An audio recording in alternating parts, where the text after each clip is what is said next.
Entrepreneurs, happy Friday. We are traveling to New York for a Rewind the Clock episode. Sosh joined us all the way back on season one, and he has a lot to catch up on. He worked through the pandemic in New York, a lot of restrictions, a lot of pivoting with his business, and he's going to share all of those learning lessons and more.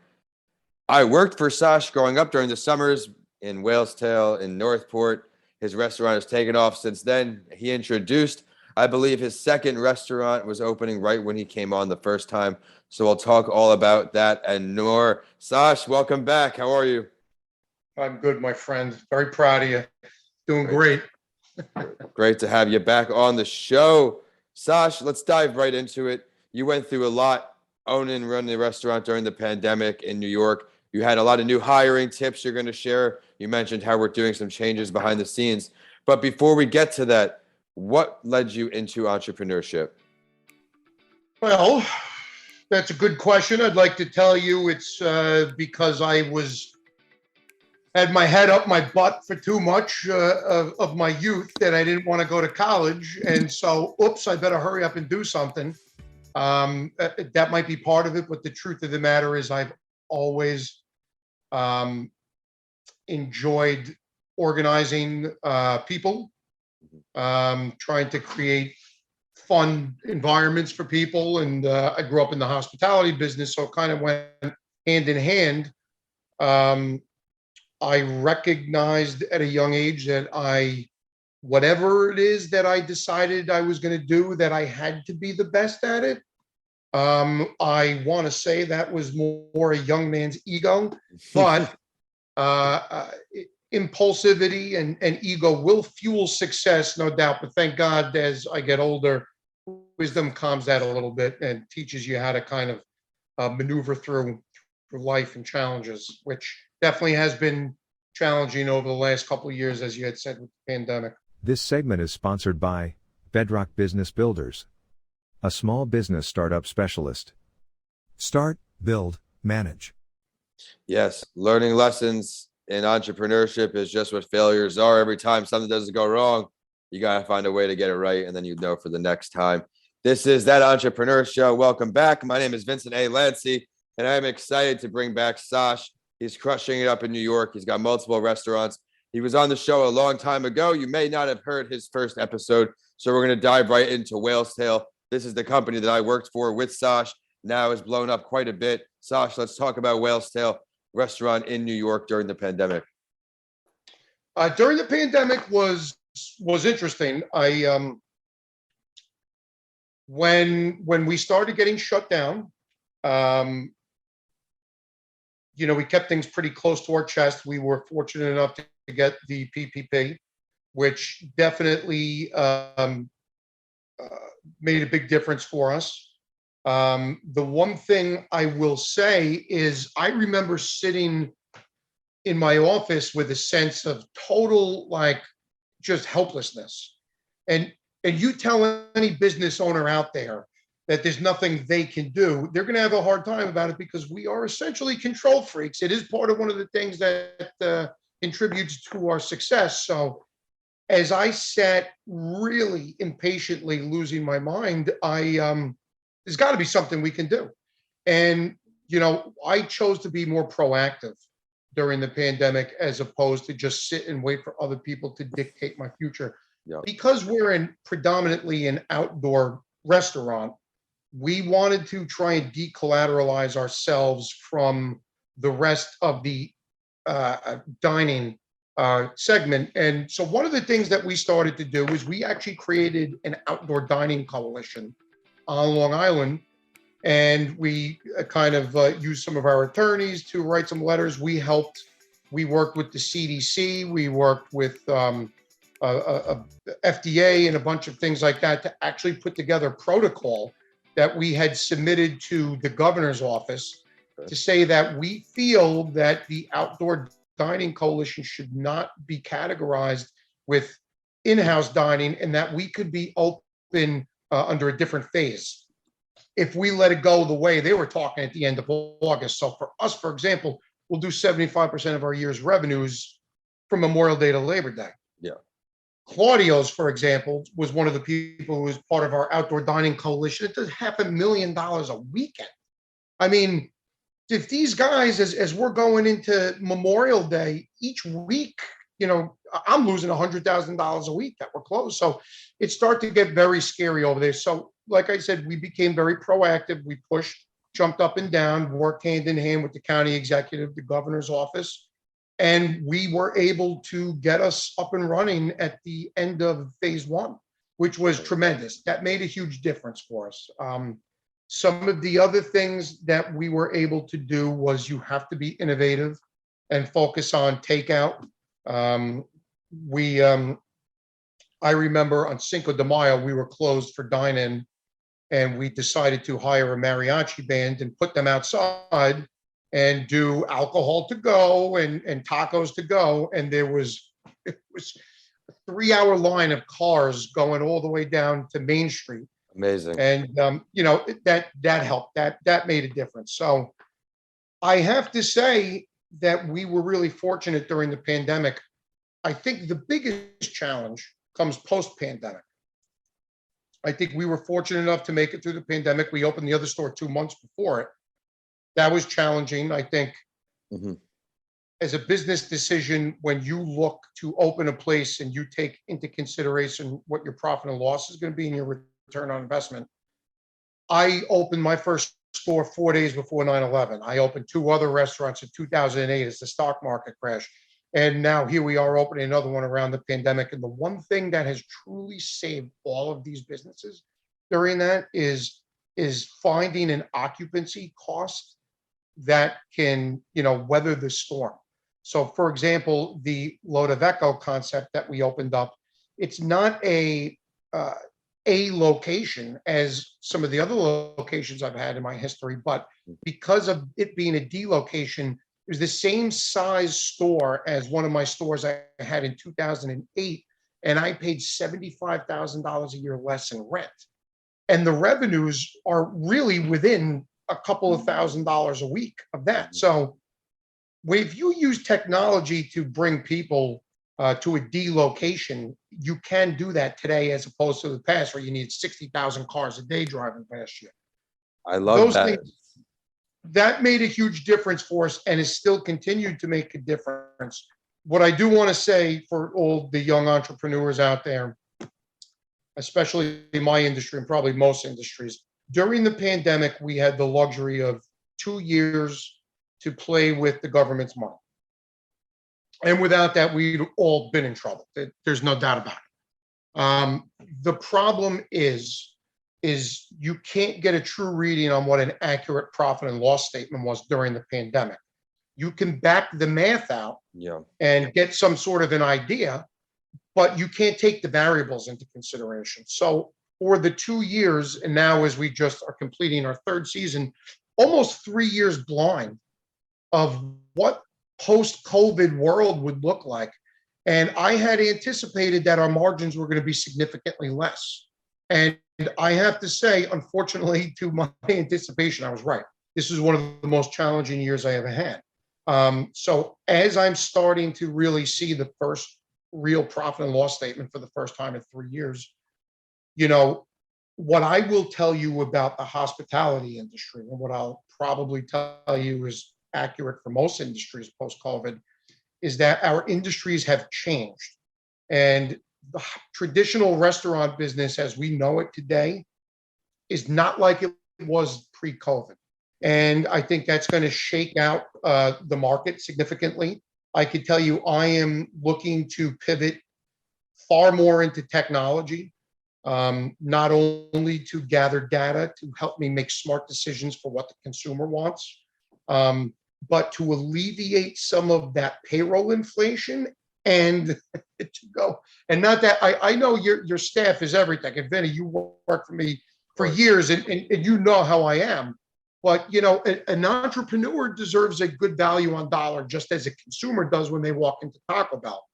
And we have seen an inflation of payroll because we've been handing money out to people that the expectation of this money that is coming in is really kind of soured the work ethic over the last number of years. Yeah. And we have not gotten a good value on our dollar. And it's really been challenging. So unfortunately, I'm going to start to rely more on technologies. For example, you remember our old opening server checklist that we would have, Right. right? We're going to be foregoing those things and digitalizing it to the point where it's like, hey, if your responsibility was to clean the restroom, you got to take a photograph of that picture and upload it to the app. And it says, hey, Ben was in there and checked the restroom. And what does that do? That just starts to condition your staff about accountability and things like that. The other thing is the onboarding process. You know how our training process, and I believe for any industry, is the most important part of your industry. And, you know, we just found that we were wasting 40, 50 hours a week of trying to train people. They weren't getting it. So I think we're going to go more digitalized onboarding where they have 45-minute portals per category. If the time's out, they got to restart again, blah, blah. And that's something that we take this so seriously. We owe it to the consumer. I also think that this will create more efficiencies for us, which will allow us to slowly chisel away at some of the lost margins. So that's really where we're looking to go, if that helps to answer some questions. Yeah. Well, you brought up a lot of great point there with the money inflation, the payroll inflation. This is not a knock on any fast food establishment by any means, but when you drive by, they're offering $15 for a starting position there, and that's with no experience in fast food. And even with a college degree, now that lowers the college degree. Me specifically, starting salaries in Florida at a college, say some industries, $30,000, $40,000. Now you can get that with, I was sitting in traffic for 2 hours, going to a bank, coming back, coming home. Now I could pick my own schedule, go to work, come home when I please. How do you get good work to stay? How do you find good work when there's such easy options right there? Well, that's part of what the challenge is, and that's where the restructuring or reconfiguration of how you do business in the post-COVID world, I think, is the most important part. Like I said, if I can shave off a few points of my payroll through the use of technology, well, that allows me to go ahead and take from Peter and give to Paul. And Paul might be somebody who is somebody that I want to have as a career-driven future for me. Mm-hmm. You got to understand, a lot of restaurants traditionally in the past, I mean, well, you guys are all working with me as dishwashers, busboys, things like that. These are jobs. These are not careers. So, you know, restaurants started off being structured by utilizing job wages, not career salaries. And I respect and appreciate that, you know, some of the changes, why we're doing it, but it's been very challenging for a lot of the hospitality people to go back to the drawing board because you've got to really reconfigure the way that you do business. So, for example, I might be hiring a full-time position to manage all of the new technological apps that I have for all of the stores. And that may be a really great salary.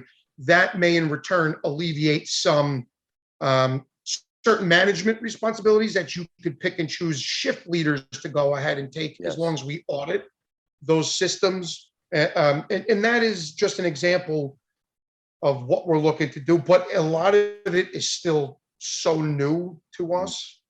And it's very scary times. I really think we're knocking on the door of a recession. I think it's kind of right there. And that's okay. I think we'll, you know, come out better for it, but it's challenging and you got to keep it close to your chest, you know.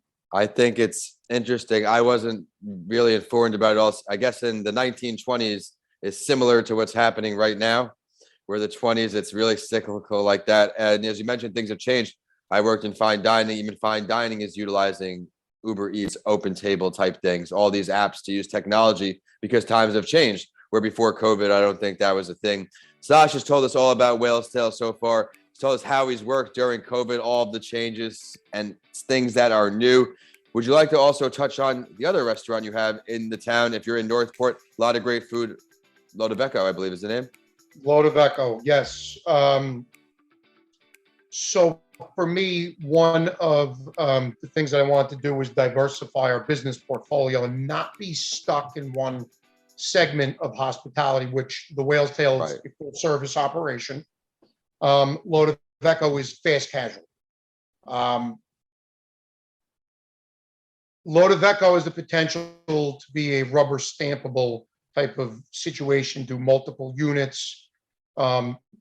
The real money on a multi-unit type of situation is on the exit, is that each unit sells for another multiple on the resale value. Mhm. So Lota Veco is honestly, for me, it's also creatively been fun. It's the Whale's Tail has been such an anomaly here in the town where was like lightning struck a little bit. Yeah. Lota Veco was a way to kind of express your creativity as a food and beverage operator and say, listen, I'm not just a one-trick pony. So for me, Yeah. the fact that the Whale's Tail is about culture first, everything else secondary. Lota Veco is a fast casual. It's about the product. That's it. 100%. If the product is not the same, if it's not perfect, if it's not flawless, they're going to go somewhere else. And it's been received tremendously well. I'm absolutely couldn't be more proud of it. And it is something that I would like to focus on doing more of. Of course, as we, hold the economy close to our chest over the next 6 to 12 months, that's something definitely on the horizon. Yeah. What kind of business in the hospitality game would be next that you have these two? What else is on your mind? Well, we have the brewery. That's been an interesting thing as well. A lot of breweries have been down over the last year or two, but for us having kind of a central production facility to produce alcohol for both of the stores, will save us a lot of money on purchasing. So that is one way to reconfigure profit and loss statement and open up money for salaries to key people. I think right now the biggest focus and advice that I would give to people is to legitimately keep the next 6 months close to their chest. I think it's going to be a rather challenging winter. I think if you look at the history of the economy or the current state of the union, anytime that we see interest rates going up, and we know why they're going up, I think the labor industry is in serious need of a serious correction. And I think the increase of the interest rates is going to do that. I think it's going to shake out some of the garbage a little bit. And I think that we'll be able to have a broader pool of talent to draw from. And you can't build the business without good people. So for me right now, I feel like a one-man army kind of. So it's like I'm waiting a little bit. We're focusing on changing some of our systems and procedures till we can start to see some of that better talent out there. That's the bittersweet truth of my take on it right now. It may not be what entrepreneurs want to hear, but you can't always be aggressive as an entrepreneur. You really need to keep things close to your chest sometimes and understand the state of the union and how that plays into things. And if you're smart enough to see we're raising interest rates, why are we raising interest rates? We've been handing out free money. Everybody has money. They're buying everything. So the supply and demand is not there. So they're increasing, right? I mean, it makes sense. So the market is askew. Mm-hmm. I went out east with my wife 4 weeks ago. We spent $4,000 for 2 days at an establishment out east. I'm not going to say. Beautiful place, don't get me wrong. The service was not great. I got to tell you, the room had water damage. It wasn't impressive. The value on dollar is not there. Things are askew. And typically, like in the housing market, when things don't make sense, the bubble will burst. And that's why the interest rates are going up. And we're going to see that. Yeah, it is an interesting time. We're going to see what happens. And as you said, we've been giving out free money. There had to be some kind of repercussions. You knew it wasn't going to be hey, congratulations, pass, go, collect $1,500. Well, somebody pays for it, unfortunately. They don't just print money in the Fed. They've been handing it out. And that's kind of the business owners will see, and a lot of people, if they're not business owners, haven't seen it yet. But for example, New York State's unemployment fund is bankrupt. So how do they recoup it? The business owners of New York are starting to get taxed. And I guess it depends on your revenues and things like that. But just for an example, just the New York State unemployment fund just sent me a $2,000 bill the other day. I'm like, what's that for? They're like, well, pay us. That's it. And that's part of it. And that's just one of the pools of, what about FICO, Social Security? So it's a scary time, but because of that, there's a lot of success that can come out. A lot of innovation can come of this. So that's why I see, keep your eyes close to technology. I think definitely I'm a little premature to having a robot cooking on the line by about 10 years, but that doesn't mean you can't use a QR code that's posted on the dumpster to be scanned by the busboy so he can be held accountable for it, to know that it was done properly. Things like that. It's going to be crazy when that all happens. And I think it's scary enough where it's going to happen. I mean, it started the first phase of, you go to some places, there's no more human interaction placing orders. It's a machine. You place your order, it prints out. Eventually, there's going to be a robotic arm moving, burgers, fries, you name it. But for now, we still have great places like the Whale's Tail. I'm going to plug them. They are in Northport in Long Island, right next to Britannia. And you got to check it out. A great vibe, great people. Sosh, before we find out where they can find more on all of your restaurants, normally, as you know, we do the spotlight story. We did that in the first episode at the end. Now, since you've already done that, we're going to give you the chance to shout out and bring light to another entrepreneur's endeavors, someone else in your circle, someone you know. Who can we show some love to today?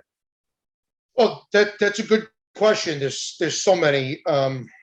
Anybody that is an entrepreneur during this time right now is a special and a unique individual, and they all deserve the credit, and we all deserve to stick together. My friend Jim DeVillio from Cabo Fresh is someone that has been a mentor to me for many years, and he has a chain of restaurants, and I've learned a lot from him.